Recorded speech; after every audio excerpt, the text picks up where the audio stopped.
program of Tri-Valley Nonprofit Alliance. And we had our Philanthropy Institute start. It's in the third week now. And we've been having a great time. And this morning, the topic at the meeting was diversity, equity, and inclusion. We had all sorts of speakers on that. We're grateful that we had Jim Taylor talk this morning and that he is going to be here today. So I'm just going to quickly tell you that we had 2 programs this week. One of them was for the District 1 Alameda County Supervisor. And we also had a program in August, which we typically don't. And due to all of this, we've decided that we're going to, and with so much going on in November, we've decided that we're going to take November off for our meetings so that we can focus on everything else that's going on in the world, including the elections. And so just wanted to give you a heads up on that. We will be back to our normally scheduled program starting in December, and we're getting a year lined up ahead that we're really, really looking forward to.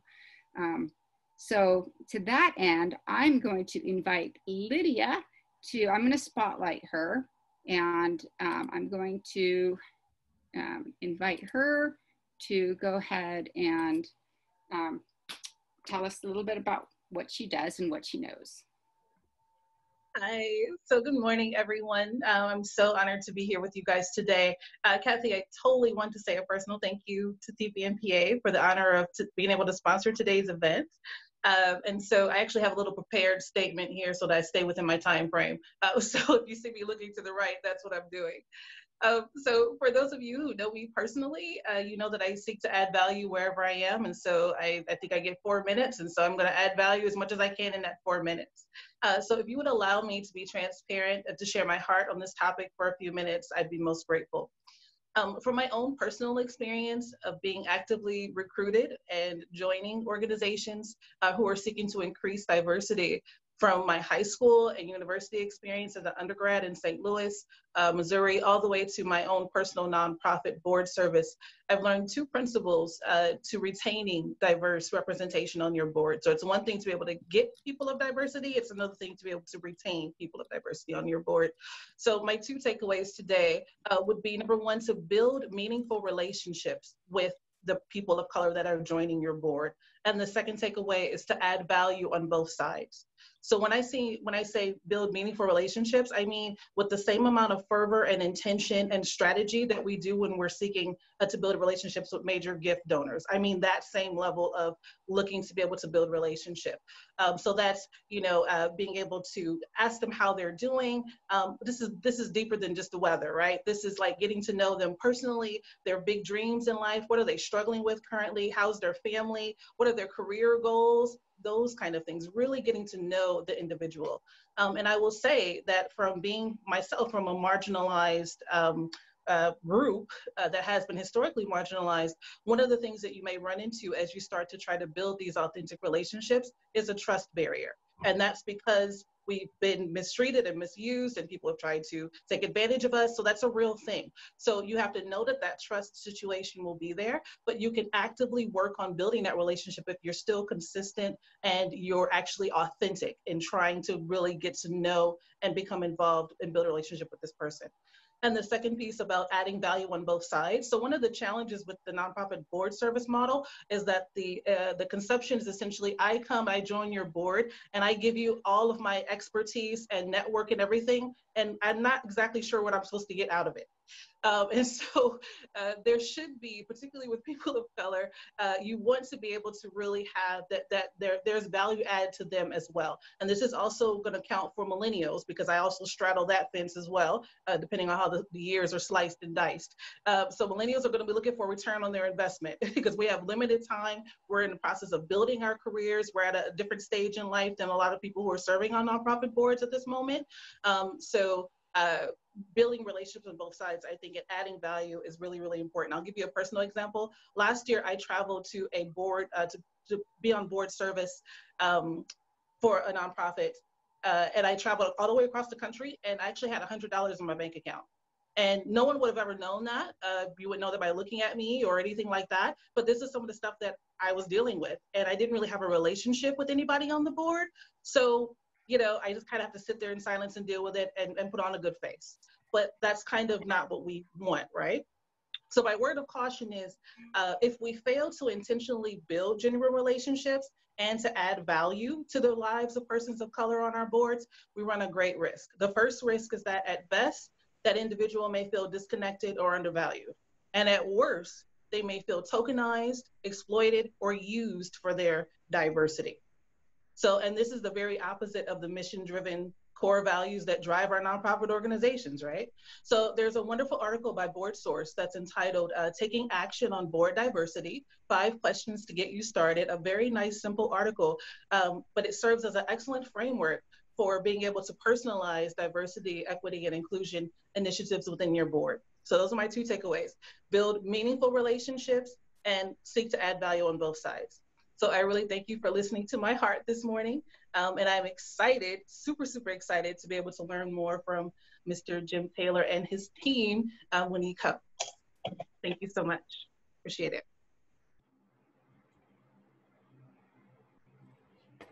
Well, thank you, Lydia. I do want to say that apparently doesn't look like Jim is on yet. So let me just, do you want to, I've not had this happen before. Let me just shoot a text over. Oh my gosh, One of the benefits for most of you on here, you probably are already aware of the Philanthropy Institute that got underway a few weeks ago with TVNPA and the amazing program that is currently taking place. And that's what Jim has been involved in, a number of you have as well this morning. But one of the benefits of that program that is unique is that every person who's involved in the current cohort, as they complete the program in November, will be assigned a mentor, someone with some level of expertise and experience in the fundraising and nonprofit area, who will continue to interact with them over the course of 6 months to provide some guidance and be a listening ear and provide some coaching in specific goal areas. We're still looking for some additional mentors. And you may think, well, you know what, I've only been doing this for a few years. My expertise is pretty limited. That's okay, because our mentees are also going to have limited needs. They're going to be very specific. If you think that you might be someone who could potentially serve as a mentor, you're not making a commitment, you just like to find out more, or you know of someone else who you think might be good, would you follow up and get in touch with me? I'm going to put my email address in the chat here in just a moment. And feel free to follow up with me if you would like to get further information about the mentorship program. Thanks. thank you, Steve. So I'm going to just take a couple polls here since I have the opportunity. And so can you just raise your hand if you were at our 2020 forum, Black Lives Matter? Okay. And as we mentioned then, this is going to be a continuing conversation that we're having. It wasn't just a one shot, you know, let's have a forum and you know, do our due diligence and check that off our list. This is something that we're really serious about, that, you know, we need to be. And today we're really excited to be able to continue this conversation. And I know Susan is getting on now. That means Jim will be here in just a moment. And so today. He should be here now. We let him go. Oh, I'm sorry. Yeah, we're kind of waiting. Okay. Okay. Susan, do you want to? Yeah, you want me to do something, because he was fabulous. So, and we just had such a great conversation, and so that's why he was. Jim, I don't know if you introduced him, Kathy, but he's the Vice President of Leaderships at BoardSource. He wrote this fabulous column, blog at the end of August that we just thought TVNPA was inspiring, and here he is right now. Jim, you made it. Okay, I lost him. Let me make you a co-host. I made it. It's good to be with you all. I'm going to make you a co-host so you can share your screen. Okay. Set. Fantastic. All right. So again, Susan just gave you an introduction, and we're really glad you're here. Thank you for this morning, and thank you for being here now. I'm going to make you the spotlight real quick. Add spotlight. And I'm going to remove the spotlight from Steve. amateur me, remove spotlight. Okay. Oh, there we go. Take it away, Jim. Okay, great. Well, first, thank you all for having me today. It's wonderful to be with you and to be able to talk about integrating diversity, inclusion, and equity into your board performance and culture. Just to give you a little bit of background about me, I am the Vice President of Leadership Initiatives at BoardSource. And my primary role is really to lead our focus on diversity, inclusion, and equity in the nonprofit sector. It's really to share with the sector the lack of diversity that we see, unfortunately, in terms of leadership of nonprofits right now in the sector, and to urge the boards to commit to action in that space to become more diverse. What I want to do today is share some information that speaks to the current lack of diversity in the sector, why it matters, and what can be done differently from the perspective of boards thinking around diversity, inclusion, and equity, boards action in the space. I want to get really down to practical terms around how to recruit, how to retain board members that are more diverse. And then we'll get into some really specific conversations I've been in that have been a little bit uncomfortable, to be honest.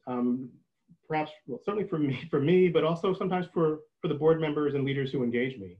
And I really think it's important to talk about those conversations because they're so much a part of the work.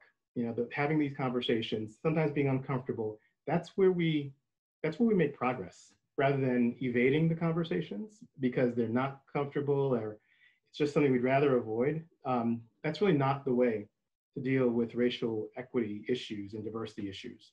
So we're going to share all of that today. Hope to also engage in a real sort of conversation as we go. So please do feel free to share your questions in the chat box, and there'll be certain points where I'll just stop and ask if there are questions. So looking forward to a great conversation today. So I'm going to go ahead and pull up my screen.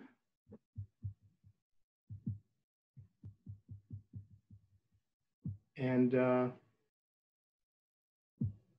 see, we'll go from here.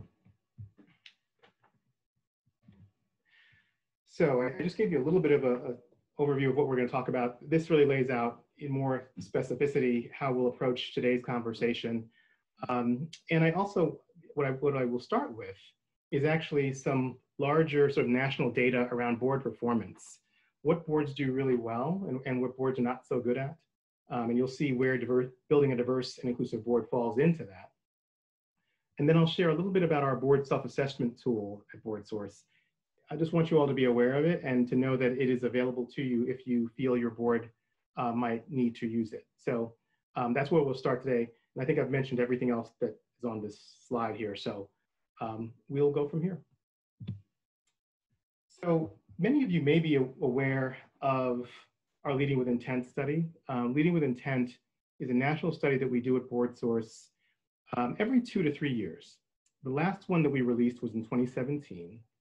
I can tell you that we actually are getting ready to release another Leading with Intent. I think it's still going to be in 2020, actually, even though we're coming up on the end of the year. I think it's likely to be this year, or if not, really early next year.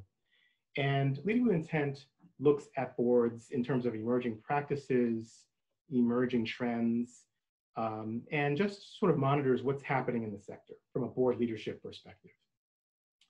And one of the things you see is that in terms of strengths, that among the strengths that you see are that boards are really good at understanding mission, they project a positive image of the organization, they're good at legal and ethical oversight and financial oversight.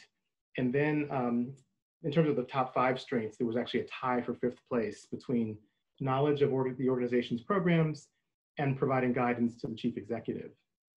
What's interesting is on the weaknesses side are things like fundraising, leveraging board connections and networks to influence public policy decisions, monitoring legislative and regulatory issues, building a diverse and inclusive board, and building relationships in the community. These 5, think about those weaknesses as being sort of like a C to C minus kind of a grade. Think about the strengths as being sort of an A minus, B plus kind of a grade. And I wanted to mention this because I think that as I was saying earlier, building a diverse and inclusive board really requires organizations to have the conversations about why diversity matters, to do things differently, as opposed to sort of just saying, you know, we'd really rather not have the conversation. We'd really rather build our board the way we've always done it. We like our culture the way it is. We're not sure we want to do all these things that you say would make us more inclusive. There's just a sense that that boards sometimes want to protect what they've always been.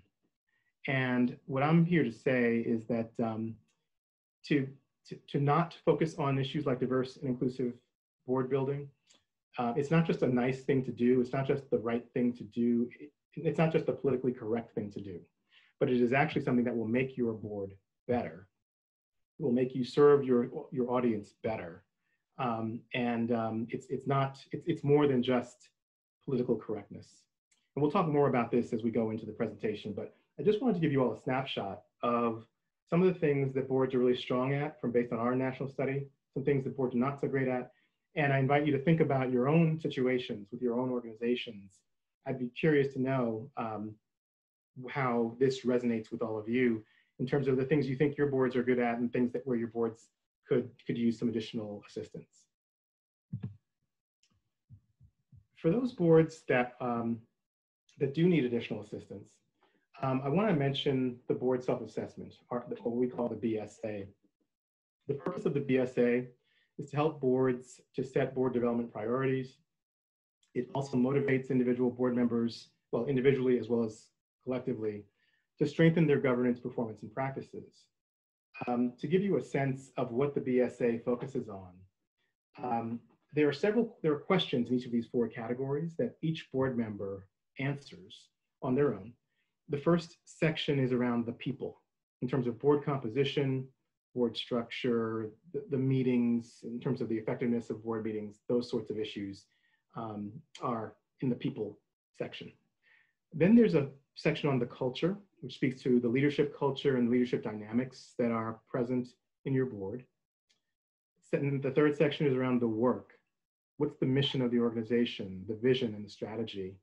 What are your board members' perspectives on funding and public image, perspectives on oversight of programs and finances and the chief executive?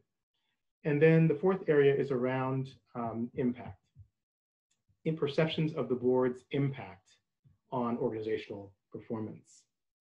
So I have shared with Susan actually a short sort of PDF that goes into much more detail about the board self-assessment.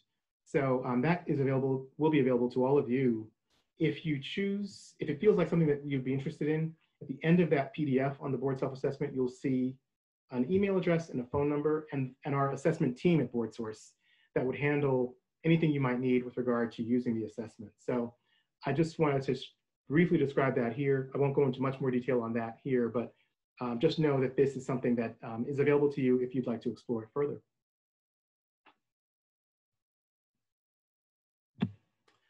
Okay, so now I want to get into BoardSource in terms of our vision of the social sector and why this work around diversity, inclusion, and equity is so important to us, and why we believe it should be important to every nonprofit organization. First of all, we believe our vision is a world where every social sector organization has the leadership it needs to fulfill its mission and advance the public good. Connected to that vision is our core belief that it is impossible for the social sector to accomplish those objectives, to really achieve that vision without a commitment to diversity, inclusion, and equity. And what we mean by each of those terms is the following. We mean that for diversity, we're talking about board composition in terms of skill sets, areas of expertise, the lived experiences of board members in terms of just their backgrounds and what they have experienced in their lives that may provide a useful perspective and really an informative perspective for boards, and cultural and ethnic background. It's not enough to just be diverse in these areas, though. We also believe in the importance of inclusivity, having an inclusive culture, building a board culture of trust, candor, and respect for everyone, where everyone on your board feels welcomed, they feel respected, they feel heard. And when that happens, then you can have more candid conversations, because there is a culture of trust. And when you can do that, that means you can disagree, you can share different perspectives, and through just the conversations, the more informed conversations that you will have, the more engaged conversations that you will have, you'll make better decisions. You'll create better action plans. Those things will, the culture will actually enhance the work that you do. And the last piece here is around being equity focused. What we mean by that is it's important for boards to be equity focused in understanding and developing strategies in the societal context in which the organization operates. Our point here is that organizations do not operate in a vacuum. It's important to understand the public policy environment, for example, in which you're operating. It's important to understand the other stakeholders in the specific mission area in which you work. It's important to understand your audience, to know what it is that matters to them. What is it that your audience needs most? What are their priorities, their needs? And do you have a board that has access to knowing that? Are you inclusive enough in terms of bringing in other perspectives to really know how your audience sees its priorities and its needs? So this is what we mean by diversity, inclusion, and equity. This is what we feel boards should be aspiring to. And in fact, right now, I'll just stop and see if anyone has any thoughts or questions around this particular slide, or just reflections on that. Jim, we did have one question that came in the last few minutes from Denise Bridges, who is with Open Heart Kitchen. And her question was, she says, our board diversity and staff hires have improved recently, yet we have always wanted to have a board member that was formerly a client. A traditional nomination process does not seem right for this. How can we sensitively reach out to a recipient of our services and or youth in our community to join our board? Steve, would you say again the mission of the organization? Open Heart Kitchen. And Denise, if you would like to unmute just very briefly, you can go ahead and share very quickly the mission. Hi, good afternoon. We are a nonprofit that provides free meals to the community for seniors, low-income families, and for the unhoused. So we operate in the poverty and hunger space, and that's why it's a sensitive issue for us. But we do want to have a client join our board, or have diversity in age as well, and have a youth or a recipient of our bag lunch program join our board as well. Mm-hmm. Great question, and I think a wonderful approach to have to board service. I would say this: I think that as you approach someone who is a former recipient of your services, I would urge you to do so in a way that says to that individual that we really value the perspective you would bring to this board as someone who has been in many ways closest to our mission, and say that we want you on our board because we think you can add something, a perspective that we don't really have elsewhere in the board, and that by having you, you are really enhancing our work. It's an opportunity for you as an individual who has been a recipient in the past, to sort of pass it on in a sense, to by sharing your perspective and being on this board, you can help others who are now in the situation that you were formerly in. And so there's an opportunity to give back by being on your board, even in many ways, in a way to give back in a way that's much more directly applicable to that person's own lived experiences than if they were to join a different board, where they might still provide lots of input and benefit. But this feels like an opportunity to really give back in a way that's really personal and could be important to that individual. And at the same time, for that board to benefit from that individual's perspective. So I would just really emphasize the promise of the opportunity to this person, the potential of the opportunity. And it's not about, and doing it in a way that doesn't make someone feel, for lack of a better term, ashamed that at one point in time they needed the assistance. If that's the concern, really making it more about, gosh, you're someone we want to bring on because you understand and you can help us serve our mission even better. And you're someone who's benefited from our work, and we think you would just be a wonderful person to have with us going forward. That's how I would think about it. Does that help, Denise?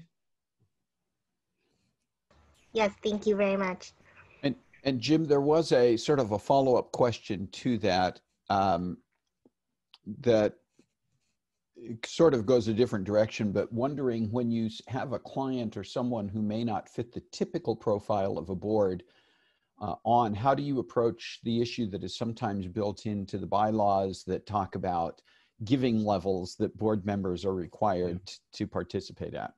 Great question, and it may be applicable to Denise's question as well. Here's what I would say about that, and here's what BoardSource would say as well. When it comes to what's called these give or get policies, this is where equity comes in as well, because you don't want to have give or get policies that are prohibitive to people who otherwise would be wonderful board candidates who meet every set of criteria that you have, but may not have the personal financial assets or the network to access those assets to meet the give or get policies of the organization. One of the things that I recommend, or we recommend, is that if you're going to have give or get policies, the suggestion, the recommendation would be to have give or get policies that are not necessarily specific to a certain dollar amount for every individual, but that are more, that are framed in such a way as to say that we expect our board members to give at a level that is personally significant for them. And so what that means is, if you have some people on your board who are really well or fairly affluent, then the expectation will be that you want them to give at a level that is generous if they are affluent. And if they're not, if they are individuals for whom financial assets are somewhat tight, then allow for those individuals to give at a level that is significant for them, which will be less than it is for the folks who are more affluent, and also open up ways for them to give back in kind in some other ways. Sometimes people can give because they have skill sets that allow them to provide art or to provide marketing services, or just different ways that printing programs or whatever it might be. But people may have access through their jobs or through their own individual skill sets and creativity to give in ways that don't register in a dollar amount, but are in-kind services that still accrue to the benefit of the organization. And so those are two things I would just say. Think about in-kind giving, and think about giving at a level that is significant for the individual that we're talking about.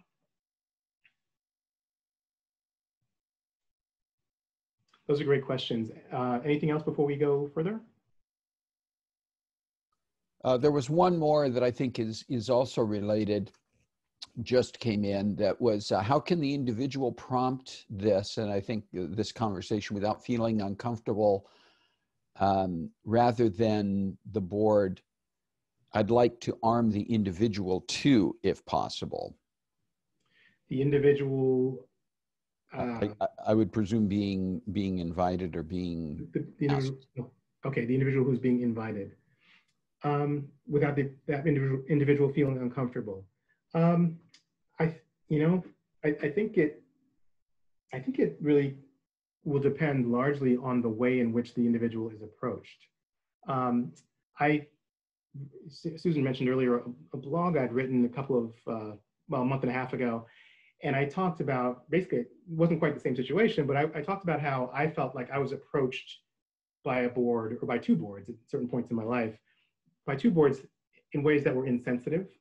It wasn't about financial assets or anything like that, but it was more about the fact that I thought I was being recruited because I'm Black, and only because I'm Black. And there was no sense of this discussion around, wow, Jim, you would bring these other skill sets and competencies that we really need. It was all about just the fact that this board wanted to become more diverse, and I would help them become more diverse. And there was nothing else in the conversation.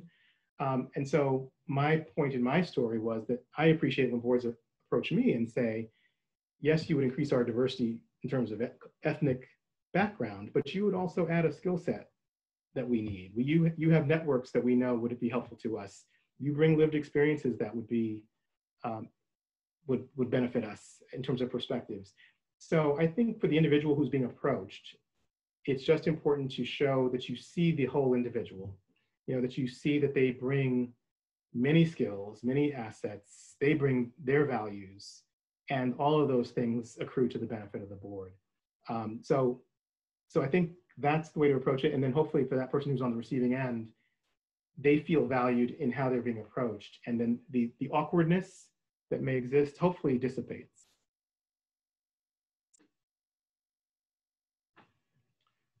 I'm going to go on then and share some national data as it relates to the current nonprofit sector.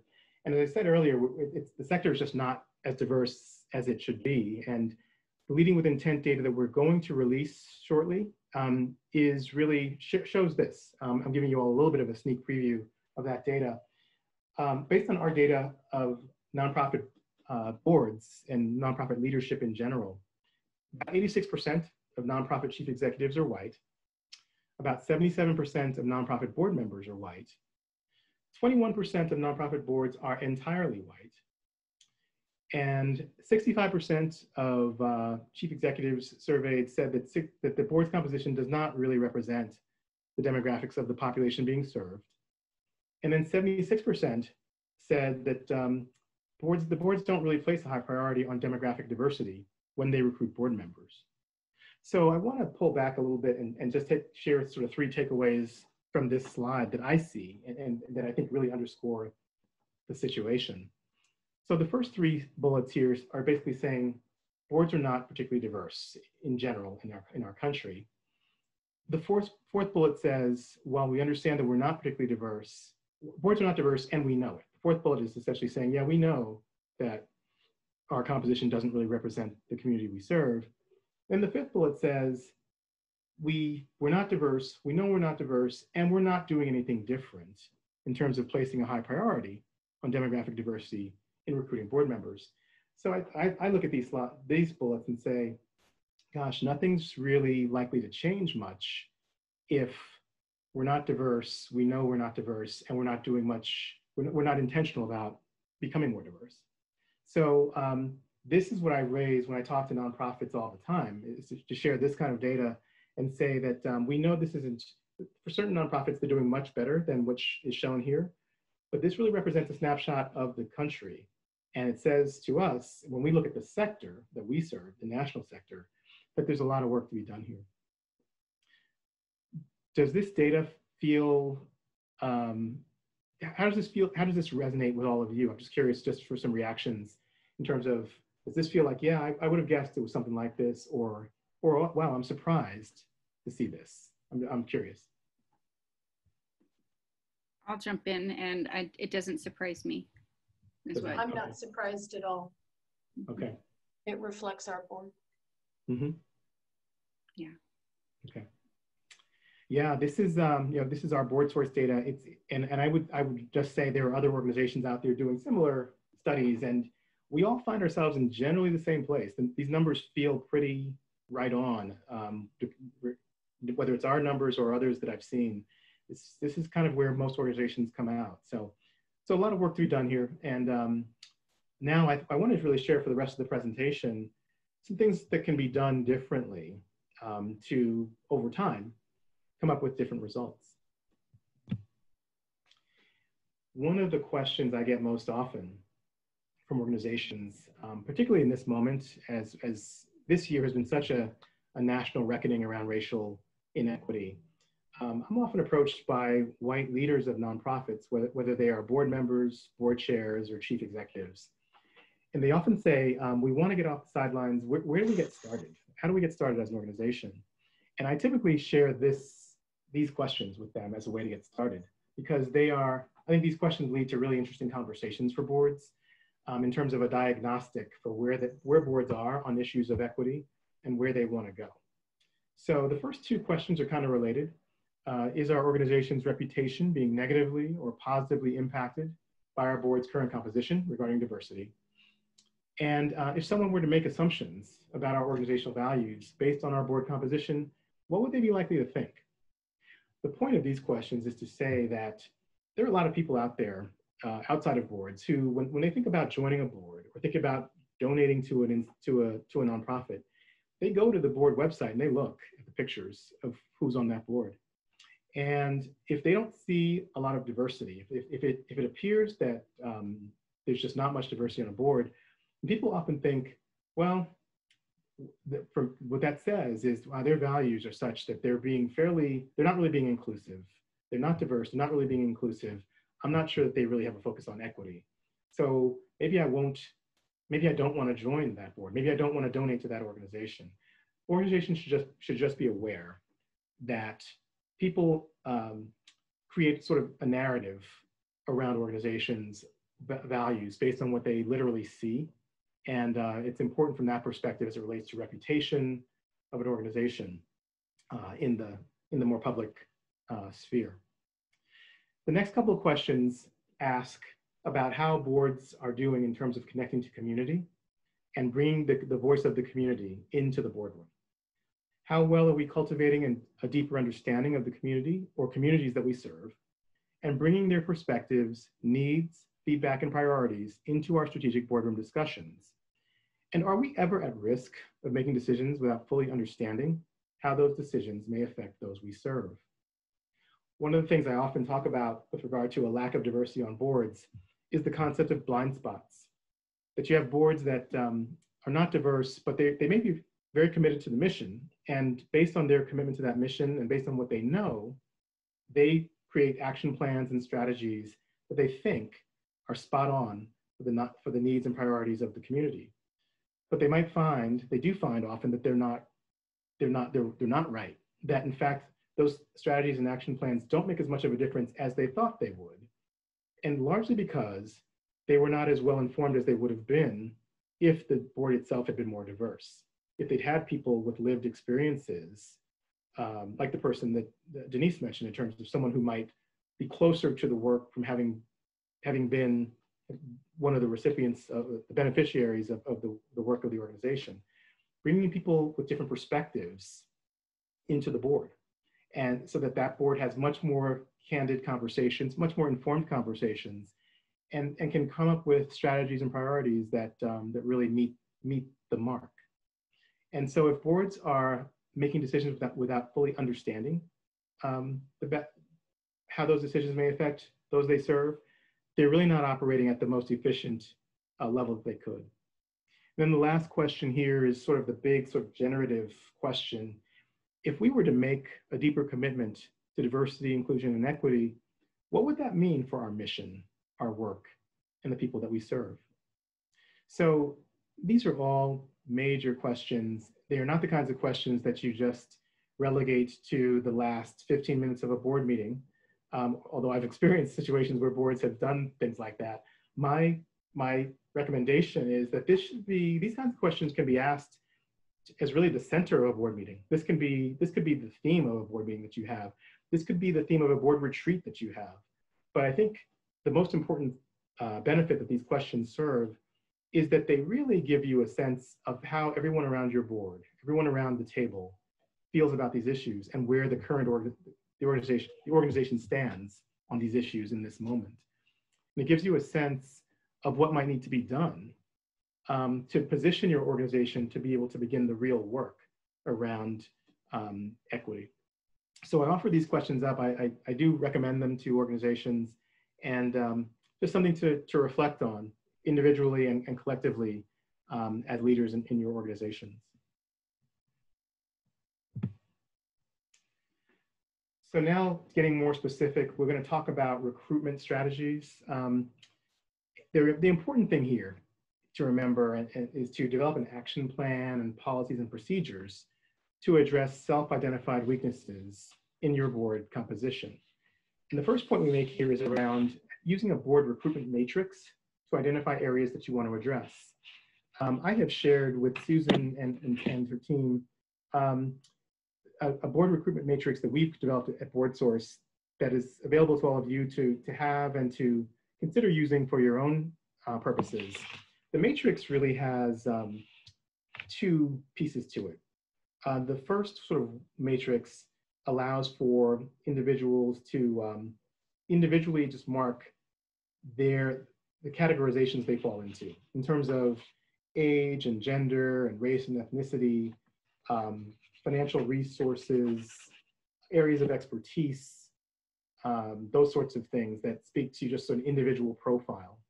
And then the second matrix is essentially the accumulation of each individual matrix so that you can see in a snapshot how your board is positioned in terms of gender. To what degree, what's the gender split among your board? What are the skill sets that many people on your board have? What are the areas of expertise that many people on your board have? Where do you have a void? What is your breakdown in terms of ethnic and cultural diversity?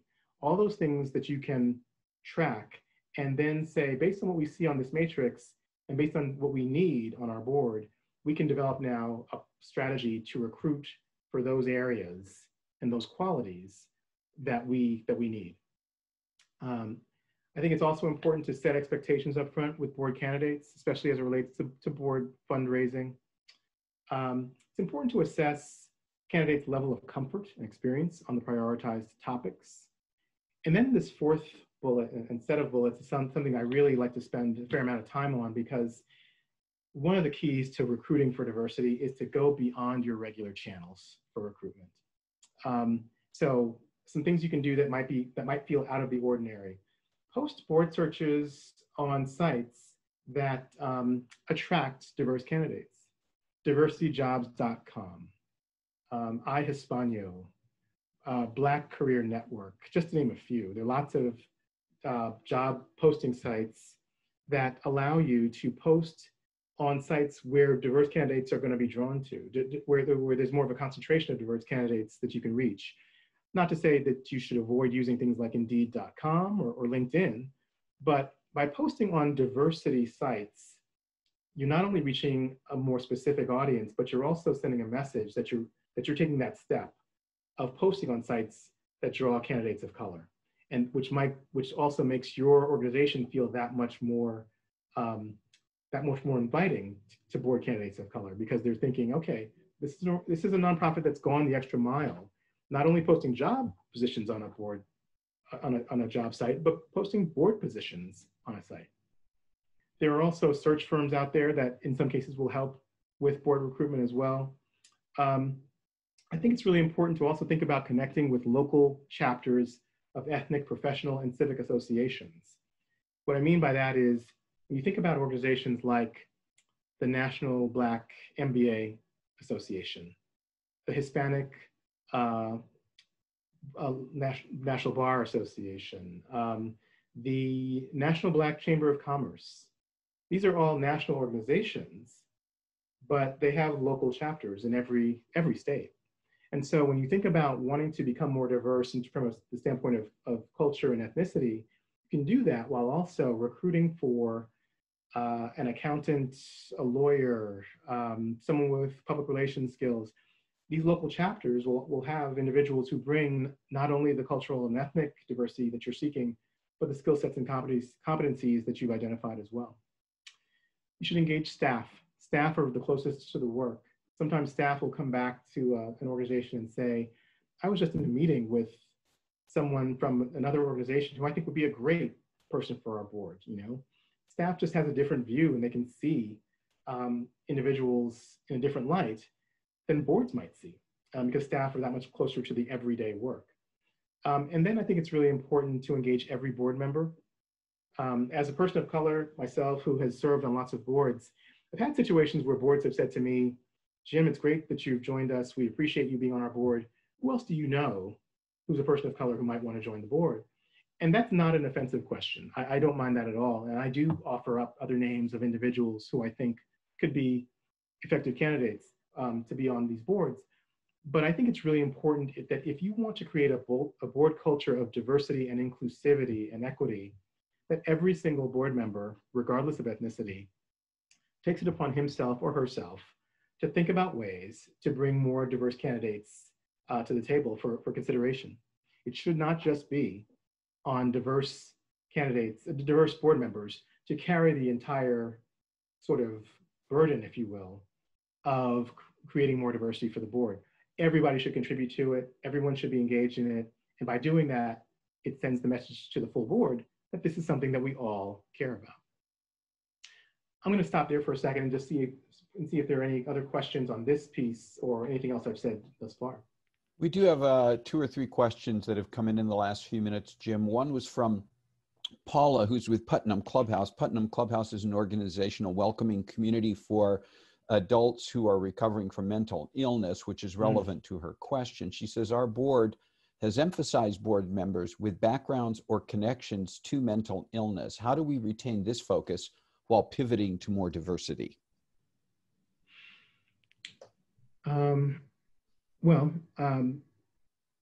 Individuals with mental health sort of connections or networks, I would think that that there are people of color who would have similar connections. There would be some research to be done, I suppose, to determine perhaps if there are, well, going back to the idea I had earlier in terms of looking at, let's say, a National Black Chamber of Commerce as an example. Chambers include individuals with so many different backgrounds in terms of career backgrounds and job backgrounds that I suspect that within some of the civic associations that are ethnic civic associations, there are probably individuals who have both that sort of mental health background while also being diverse in terms of their ethnicity. So that strikes me as a question that would just require some additional research, some additional sort of delving into potential networks in the mental health space that are also diversity focused. But I would think about starting with from a civic association standpoint, because there's such a breadth of people's backgrounds in that space.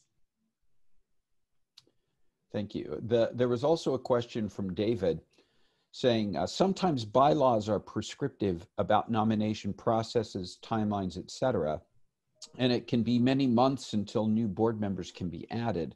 In such situations, are there recommendations about expanding diversity in the strategies, oversight, or engagement of the organization until such time as new members can be added to the board, maybe through subcommittees or advisory committees, external advisors to a strategic planning session, or other ways to engage people prior to board nomination?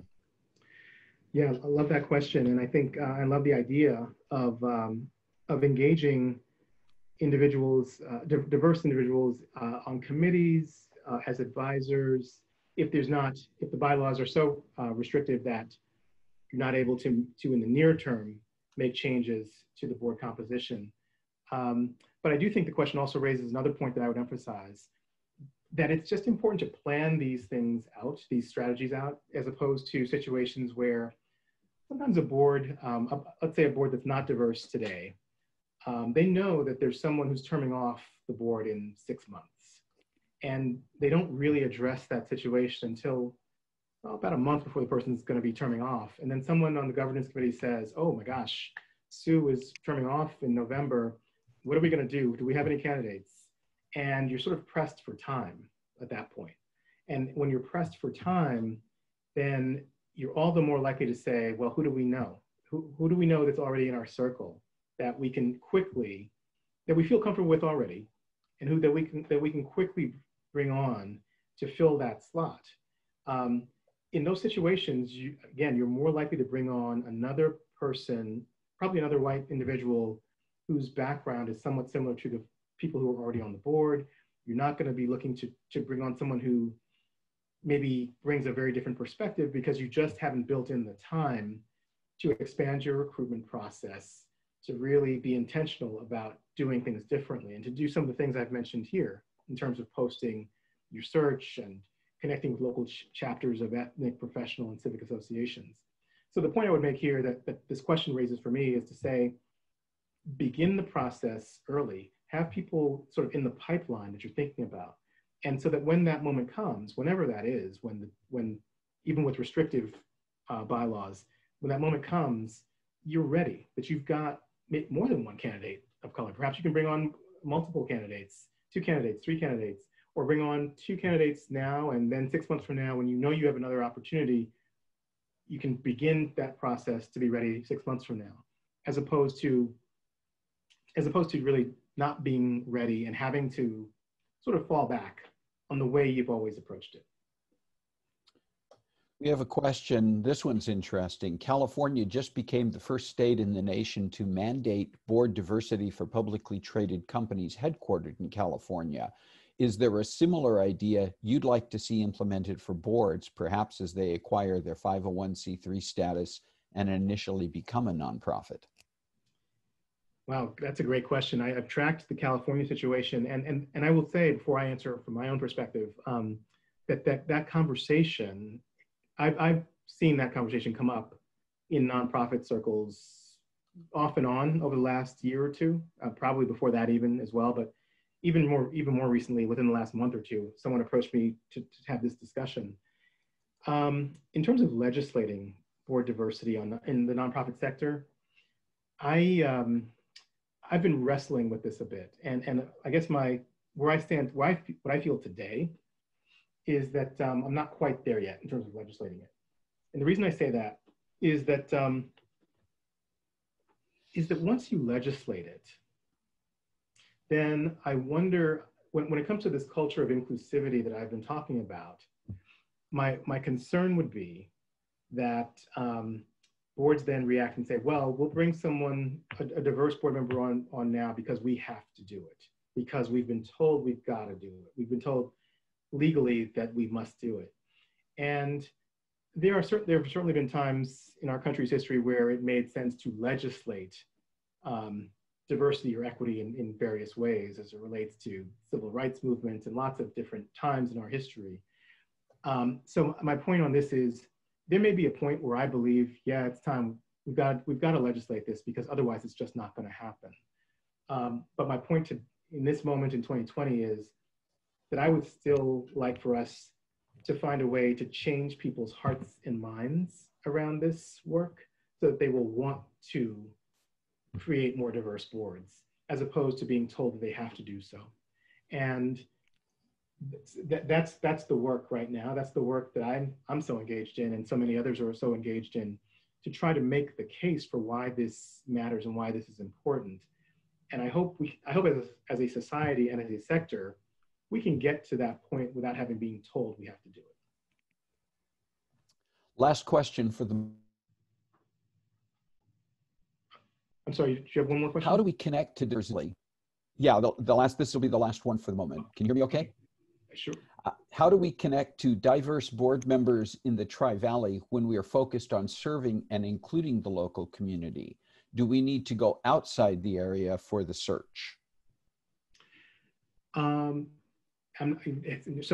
here I'm on the East Coast here. I live in Alexandria, Virginia, just outside of DC, and I don't know the Tri-Valley sort of ethnic or diversity composition in Tri-Valley. Is this question related to the idea that the Tri-Valley is not particularly diverse? I think it's partially that, and partially if their service area for their organization is connecting with a lot of people in this area who may be the people they're serving. Does that mean that they should be looking for board members beyond the community boundaries? So the idea being that the people that are being served might end up being a major sort of segment of the board if they were to go down this path, perhaps? I believe that's right. Okay. So I guess, well, first of all, as it relates to the people who are being served, I'll go back to the earlier question and say that I think it would be a wonderful idea to think about bringing someone on who's had the lived experience of having been served at some point by the organization and brings a unique experience that could enhance the board's overall perspective. The other thing I would say is, yeah, I think part of the question was, should we reach further out? And I don't know if it's a matter of reaching further out geographically or not, but I do think it's a matter of reaching out further in terms of relative to the way you've always reached out, the circle of individuals you've always reached out to, the sorts of profiles of individuals perhaps you've always reached out to, and thinking more broadly about how to get, again, the skills, the competencies, and the ethnic diversity, cultural diversity that you seek that exceeds where you are today. So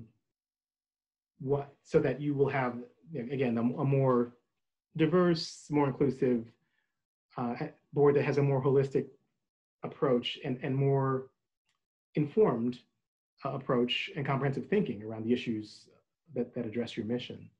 I don't know, I'm sorry, I just don't know enough about the organization to say more than that, other than to say that it's important to do things differently, to be more creative in the search, and to, again, to perhaps even apply more time and intentionality to a search that would result in a more diverse board composition.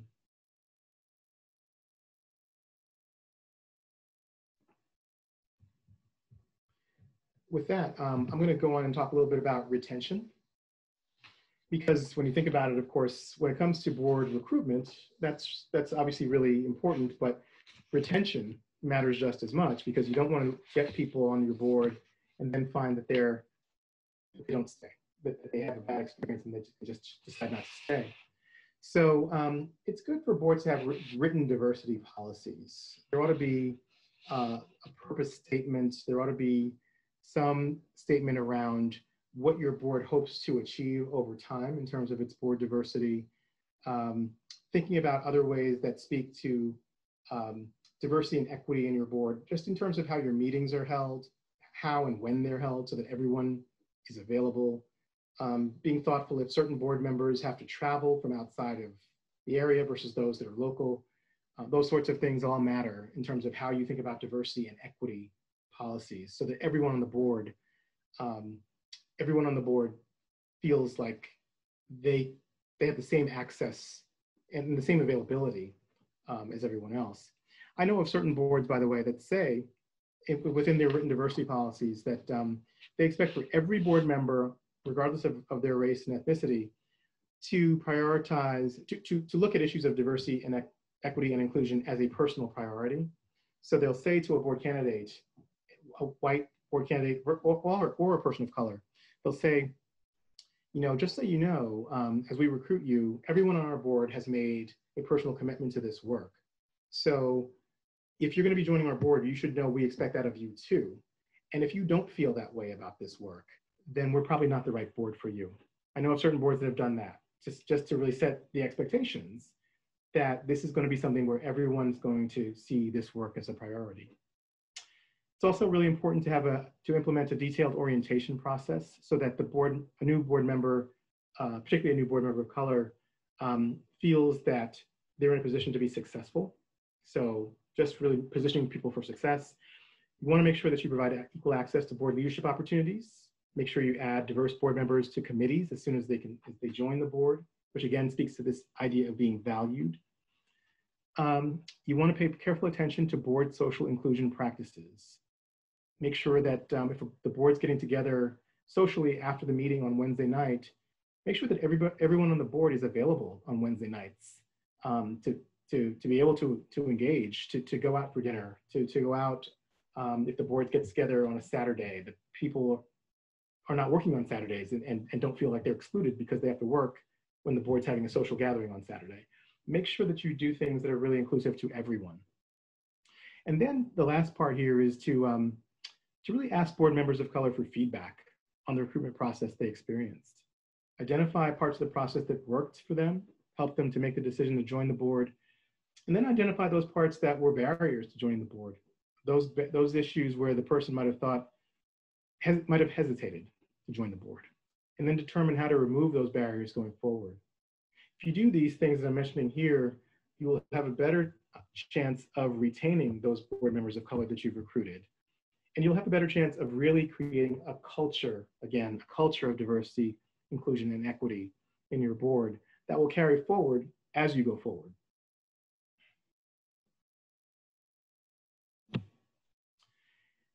So I've been telling you all so far about some data that we've covered on boards and diversity. I've shared some questions boards can ask themselves to get started in this work.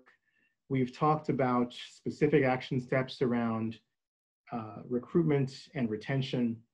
And now I really want to get really granular for a moment and just share some real life conversations I've had with white nonprofit leaders in the last year to year and a half, I'd say, on this topic of equity. And I want to share them because I think part of the work that we engage in when we decide to get involved in this equity work, part of the work is having the conversations and really sharing the perspectives and feeling like you're in a place where you can share perspectives that may not be popular, that may not even be as informed as they might be, because we all come to this work with different lived experiences, different familiarity with the kinds of situations that come up. And so what I wanted to do now is share these 4 scenarios, these 4 real life situations that I was in with white nonprofit leaders. And I just invite you to think about these scenarios as I mention them, and think about whether you've been in them yourself, whether you've thought in certain ways yourself that are reflected here. And I just think it'll be interesting to share. So for the first bullet here, this was a conversation I had with a white male nonprofit leader who I know, been a longtime friend of mine. And he used to run a nonprofit. He was the CEO of a nonprofit.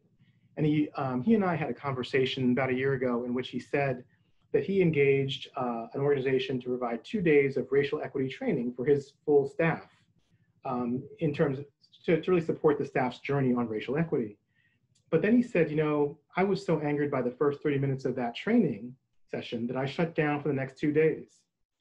And I was really stunned by him saying that. And I could not understand why he would have organized and paid for this training for the full staff and then said, I'm going to shut down for after the first 30 minutes.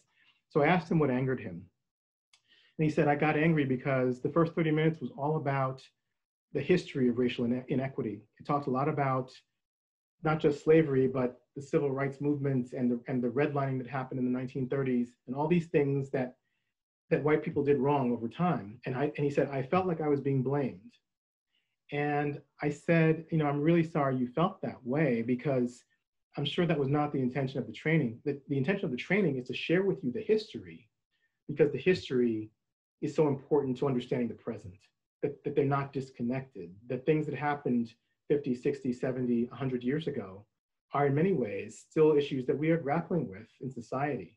So the training was really intended to be foundational by giving you that history and then moving on to what we can do now.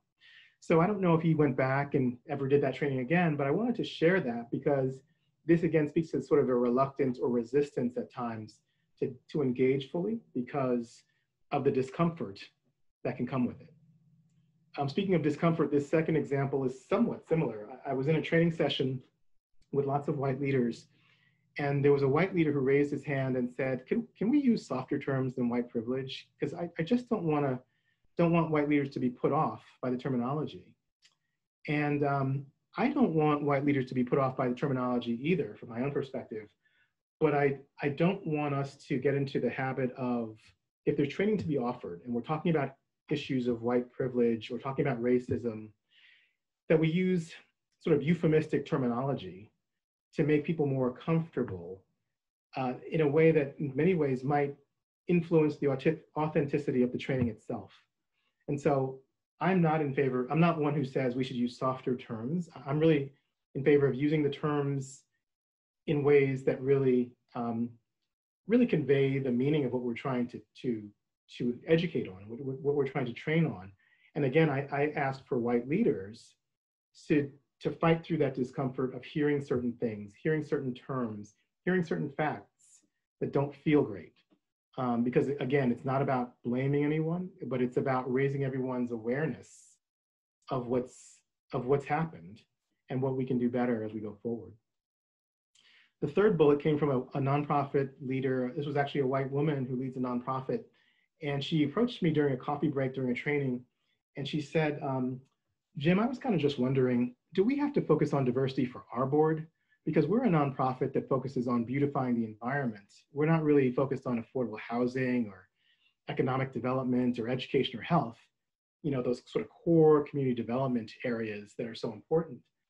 And I said to her, you know, I understand that you're saying you're doing things that are not core community development, but it's not, the issue of diversity, inclusion, and equity, these are not issues that you opt into as a nonprofit. It's our belief, it's my belief, that every nonprofit should be thinking in terms of diversity, inclusion, and equity, even if they're not involved in these traditional community development areas that I mentioned in this quote. And so my point to her was that, no, I'm not going to give you the permission, in a sense, that you're looking for to say that we can just leave our board as is, because we're not really one of those hardcore nonprofit organizations.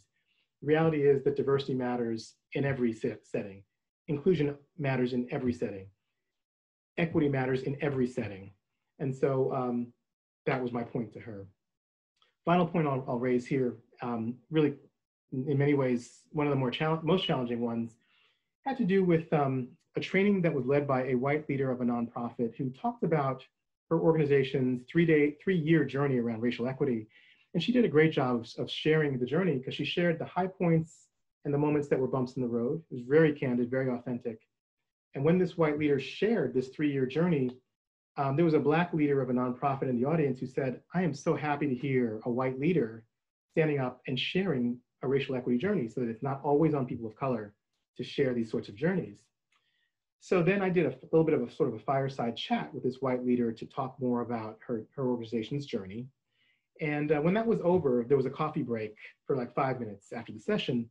And there was a white female leader in the audience who approached the white leader who had shared the story and me. And she said, after hearing that presentation, I feel like you're asking me to apologize for my whiteness, which was not, again, not the intent. But what she heard in that story was that she said, as an example, I feel like with these Confederate statues, why are we even talking about taking them down?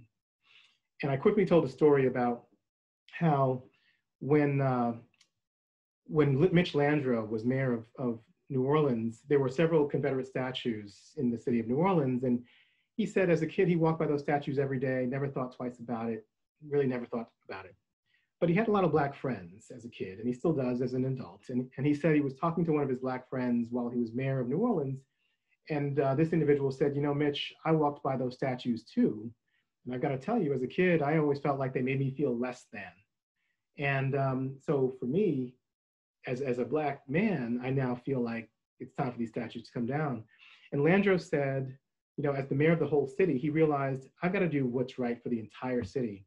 And if there's a segment of the city that does not feel welcomed, then we've got to move these statues. And so he wrote a book called In the Shadow of Statues, A White Southerner Confronts History, terrific book. He shares the story of taking down those statues and the resistance he felt from white people in New Orleans and how he fought through that and still took them down. And so my point to this woman who said she didn't understand why the statues came down was to say that it's not about forgetting about history. We're not saying we don't want to remember history, but we also don't want to revere everything about history. And so it's not about apologizing for whiteness. It's more about understanding from another perspective what something like the statues really signifies. And so I don't know if she changed her mind or not. I don't think she did in that 5-minute conversation. But I wanted to raise these examples to just say, these are the kinds of conversations that happen, that I get engaged in a lot. And as you do more of this work going forward, you might too. And I just want you to know that it's okay to engage in these conversations, and that I think this is part of the work. And that if people feel in these ways and they don't say it, that's much more damaging and sort of disappointing than if they just put it out there so that you can grapple with it and wrestle with it, because that's the work. I'll quickly end here and just say, it's important for board members to lean into the discomfort. That's because you can't get around this. It is part of the work. I suggest that board members keep learning. I've got a lot of action verbs here around reading and watching and listening. These verbs are not there by accident. They are actually the verbs that are used in a tool called the 21-Day Racial Equity Habit Building Challenge, which is an opportunity for individuals to look at a wide range of resources, reading certain articles, watching TED Talks, listening to podcasts as examples that speak to equity in some way. And I encourage people to do that as part of the individual learning journey around equity.